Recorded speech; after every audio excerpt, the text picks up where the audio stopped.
Radio Nacional.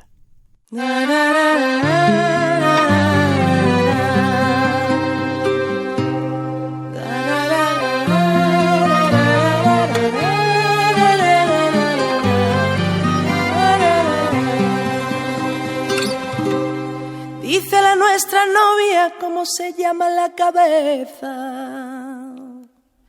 No se llama cabeza, sino campos espaciosos. Ay, mis campos espaciosos, pase la novia y bese al novio. Dice la nuestra novia cómo se llama el cabello. Un verano de 1928, el almeriense campo de Níjar se tiñó de sangre.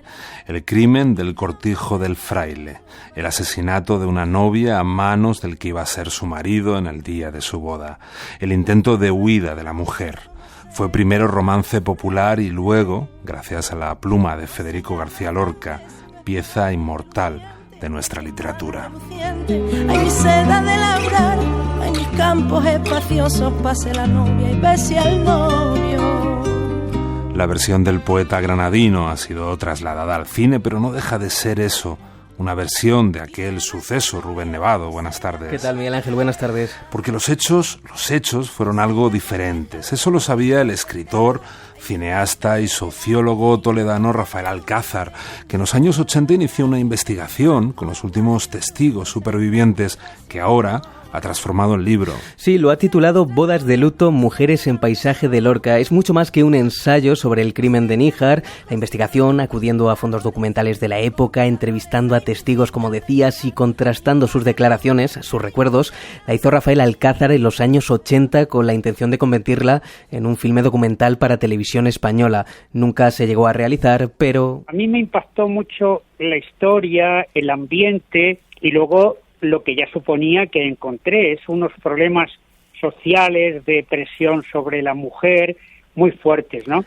Esa idea, con la lectura de las anotaciones de aquella época y el recuerdo de lo vivido, decidió Alcázar a convertir todo ese material en un artefacto literario, podríamos decir, que ficciona todo el proceso de investigación, ordena los sucesos del crimen e incluso reproduce partes de lo que era aquel guión que escribió en los años 80 para el documental televisivo. Disfruté mucho de esa reelaboración, porque había matices muy importantes, sociales y personales que yo realmente había olvidado, ¿no? Y no solo lo revives, sino que das una nueva visión de las cosas.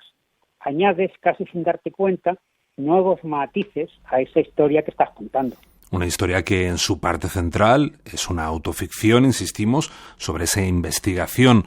Ahora hablaremos de ella, pero quizás la parte más interesante es en la que nos cuenta el crimen en sí mismo, las diferencias entre la historia real y el escrito de Lorca. Que a su vez, nos ha explicado Alcázar, se inspiró en las noticias de aquella época y también en un romance que se contaba de boca a boca por los pueblos. Y él escribió una historia muy poética, a mí es de los libros que más me gustan de Lorca, basada casi exclusivamente en la pasión amorosa de ese triángulo. No investiga nada más, o sea, ni siquiera se interesa demasiado por los hechos verdaderos que ocurrieron, ¿no? El triángulo al que hace referencia, por todos conocido, el novio, la novia y el hombre del que estaba enamorada. Yo pude investigar por varios testigos que esta chica conocía a un primo suyo desde los 8 o 10 años, desde casi niños, y se habían enamorado ya desde muy jóvenes. Esa es una de las diferencias en realidad obra literaria, pero hay otras. Por ejemplo, precisamente para subrayar eso tan impactante de que se fugue con el vestido de novia, Lorca sitúa la huida inmediatamente después de la boda. Pero yo averigüé que esa huida tuvo lugar como un par de horas antes. Otra de las diferencias, los motivos que llevaron al enlace. Que el padre había quedado viudo y habían decidido que esta chica se tenía que quedar a vivir en el cortijo para cuidar al padre. En este punto nos tenemos que trasladar de nuevo en el libro y aquí también a los años 80, a la parte de autoficción.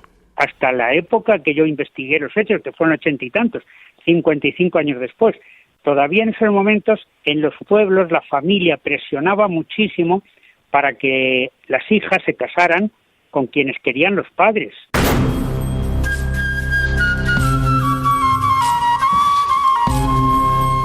Al referirse a la Paca, la novia, volvía a oír que subrayaba lo de la coja, y una vez más acompañándolo con una sonrisa condescendiente. ¿Por qué a la gente de por aquí le gusta tanto resaltar ese y otros defectos físicos de la novia, que veía mal por un ojo, por ejemplo, y hasta alegrarse de que los tuviese? Desde luego, una novia huida no era para sus contemporáneos una heroína, como lo puede ser para nosotros, sino al contrario, una descarriada, una desgraciada. El machismo presente inalterado, como si no hubiera pasado medio siglo entre La boda de sangre y la historia paralela que crea Rafael Alcázar. Se repite la historia del triángulo con matices muy distintos y en unas circunstancias que a mí me llamaron mucho la atención, que era el mundo de la droga, la nueva economía esa de la agricultura intensiva, que trajo de golpe mucha riqueza a algunos municipios del campo de Níjar. Cuyo paisaje, Miguel Ángel, es también una parte central de esta obra, junto al incipiente ecologismo o ese mundo del narcotráfico que ha detallado Rafael Alcázar y que empezaba a entrar por España, por el sur. Para él, todo eso está íntimamente relacionado.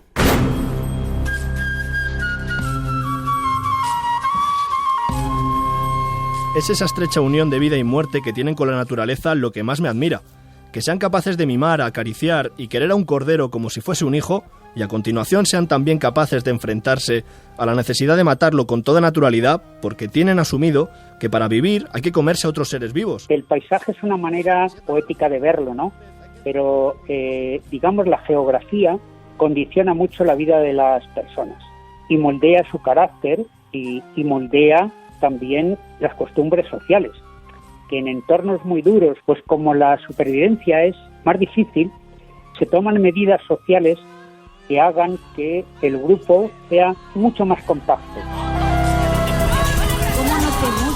Sociología, cine, historia, periodismo y, sobre todo, Miguel Ángel, literatura. En el último libro de Rafael Alcázar, Bodas de luto, mujeres en paisaje de Lorca, que está ya en librerías, publicado por la editorial Alfar.